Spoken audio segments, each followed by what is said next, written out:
துலாம் ரொம்ப ஜாக்கிரதையா இருக்கணும். இந்த மாதம் இந்த நவம்பர் 2025 இந்த மாசத்துல துலா ராசிக்காரங்க நோயால பாதிக்கப்படலாம். எதிரிகளால உங்களுக்கு பிரச்சனை வரும். கணவன் மனைவிக்குள்ள சில பல கருத்து வேறுபாடுகள் ஏற்பட்டு பிரிதல் கூட நடக்கலாம். லவ் பிரேக்கப் ஆறதுக்கு கூட வாய்ப்பு இருக்கு. ஏன்னா இந்த நவம்பர் மாதம் கிரக நிலைகள் பார்க்கும்போது 6ஆம் பாவத்துல சனியும், அந்த 6ஆம் பாவாதிபதி 10ஆம் இடத்துல உச்ச பலம் பெறதுனால, குரு பகவான் உச்ச பலம் பெறதுனால துலா ராசியை பொறுத்த வரைக்கும் சூழல் இப்போ சரியில்லைங்க. சோ இந்த வீடியோ தொடர்ந்து நீங்க முழுமையா பார்க்கும்போது எந்தெந்த விஷயங்களை நீங்க ஜாக்கிரதையா இருக்கணும், எந்தெந்த விஷயங்களை நீங்க தவிர்க்கணும், யாரை நீங்க விலக்கி வைக்கணும், யாரை நீங்க உங்ககிட்ட சேர்த்துக்கணும், உங்களுடைய துரோகிகள் யாரு, எதிரிகள் யாரு அப்படின்றது முழுசா உங்களுக்கு புரிய வரும். ஸோ தொடர்ந்து பாருங்க. கன்சல்டேஷன் வேணும்னு நினைக்கிறவங்க மேல இருக்க என்னோட வாட்ஸ்அப் நம்பருக்கு உங்களோட அப்பாயின்மெண்ட்ஸை புக் பண்ணிக்கோங்க.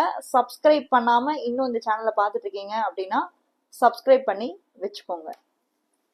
துலாம் காலச்சக்கரத்தோடைய 7வது ஒரு ராசிங்க.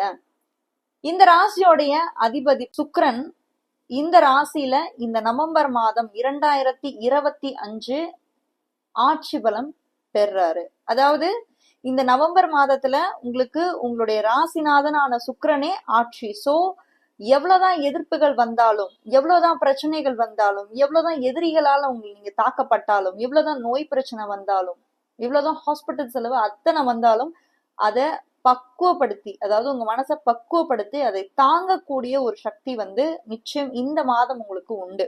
ஏன்னா சுக்கிரன் உங்களுடைய ராசிநாதன் ஆட்சி பலம் பெறாரு. 6ஆம் இடத்துல சனி அமர்ந்திருக்கு.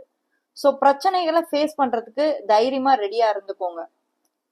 இன்னும் குறிப்பிட்டு நான் சொல்லணும் அப்படின்னு பாத்தீங்கன்னா, ஒருவேளை உங்களுடைய தசாபுக்திகளை செக் பண்ணி பாருங்க. இப்போ உங்களுக்கு சனி மகா தசையோ இல்ல குரு தசை குரு புத்தி போயிட்டு இருக்கு அப்படின்னா நிச்சயம் நீங்க வம்பு வழக்கு கோர்ட்டு கேஸ் குடும்ப ரீதியான பிரச்சனை இல்லைன்னா ஹெல்த் இஷ்யூஸ் நான் சொன்ன ஏதாவது ஒரு விஷயத்த நீங்க ஃபேஸ் பண்ணுவீங்க. ஏன் ஃபேஸ் பண்ணுவீங்க அதையும் நான் சொல்றேன். ஏன்னா உங்களுடைய ராசிக்கு 6ஆம் இடத்துல சனி. 6 அப்படின்றது உங்களுக்கு தேவையில்லாத விஷயங்க. அப்ப சனி பகவான் அங்க போய் அமர்ந்திருக்காரு. அதுவும் இல்லாம அந்த 6ஆம் இடத்தோட அதிபதி உச்சமாயி 10ஆம் இடத்துல அமர்ந்து தன்னுடைய 9ஆம் பார்வையின் மூலமா சனியை கான்டாக்ட் பண்றாரு, சனியை தொடர்பு கொள்றாரு. அவரு 6ஆம் அதிபதி மட்டும்தானா குரு பகவான் அப்படி கேட்டீங்கன்னா இல்ல, அவரே 3ஆம் அதிபதி, உங்களுடைய முயற்சி ஸ்தானாதிபதி. கோவம் இல்ல நீங்க பேசுற பேச்சு இதுவே பிரச்சனையை கொடுக்கும். அப்போ துலாம் இப்போ இந்த மாதத்தை பொறுத்த வரைக்கும் ஒரு அமைதியான மாதமா இருக்க போறது இல்லைங்க. இது நீங்க எதிர்த்து ஃபேஸ் பண்ணக்கூடிய ஒரு மாதமா இந்த நவம்பர் மாதத்துல 2025 உங்களுக்கு அமைய போகுது. ஸோ எதிர்த்து ஃபேஸ் பண்ற தைரியத்தோட நீங்க இருங்க. அண்ட் இன்னொரு முக்கியமான ஒரு விஷயம் என்னன்னா, துலா ராசியை பொறுத்த வரைக்கும் 2ஆம் இடத்துல இப்போ புதன் இந்த மாதத்துல பாருங்க, புதனும் அமர்ந்திருக்காரு, செவ்வாயும் அமர்ந்திருக்காரு.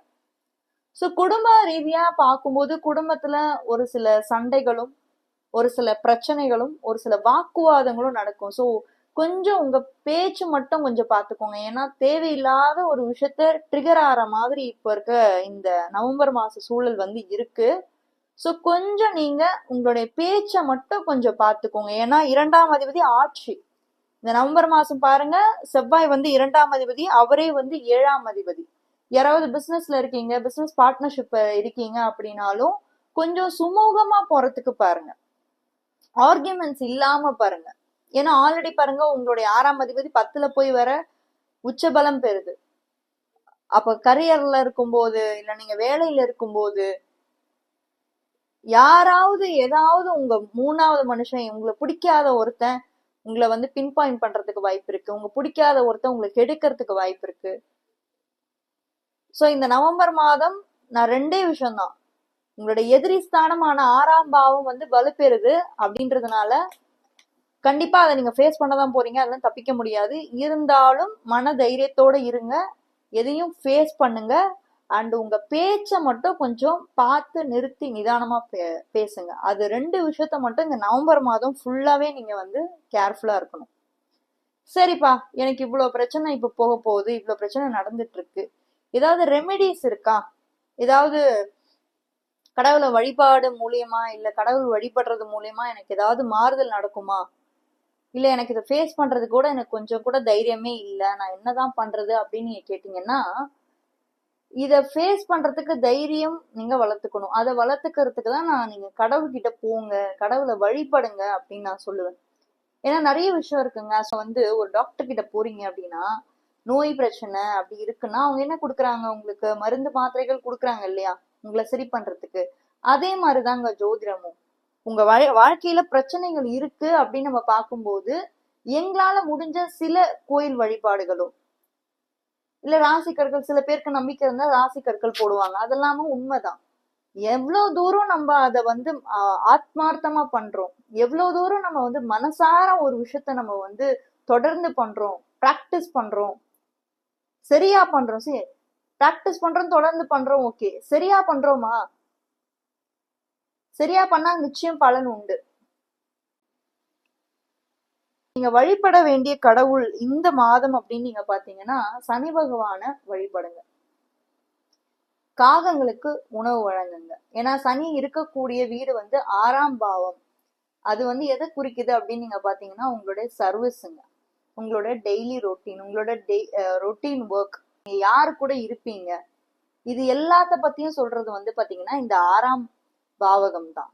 சோ அப்ப அந்த 6ஆம் பாவகத்துல சனி பகவான் இருக்கிறதுனால நீங்க ஆல்ரெடி அவர் உங்க ஜாதகத்துக்கு யோகாதிபதி, 4ஆம் அதிபதினு சொல்லக்கூடிய வீடு மனை வண்டி வாகனம் சுகஸ்தானாதிபதியாவும் 5ஆம் இடம் சொல்லக்கூடிய பூர்வ புண்ணிய ஸ்தானாதிபதியாவும் வர்றாரு. சோ 2 வீட்டோட அதிபதி எங்க அமர்ந்திருக்காரு அப்படின்னா 6ஆம் பாவத்துல அமர்ந்து குருவோட பார்வையும் வர இந்த மாதம் ஃபுல்லாவே வாங்குறாரு. குரு கடகத்துல உச்சமாயி திரும்பி மிதுனத்துக்கு போயிட்டு அங்க கொஞ்ச நாள் இருந்துட்டு திரும்பி ரிட்டர்ன் வராரு கடகத்துக்கு. அந்த ஒரு ஸ்டோரியை நான் உங்களுக்கு சொல்றேன். பட் அது இன்னொரு செப்பரேட் வீடியோவை போடுறேன். ஏன்னா ஒரே வீடியோல எல்லாத்தையுமே என்னால சொல்ல முடியாது.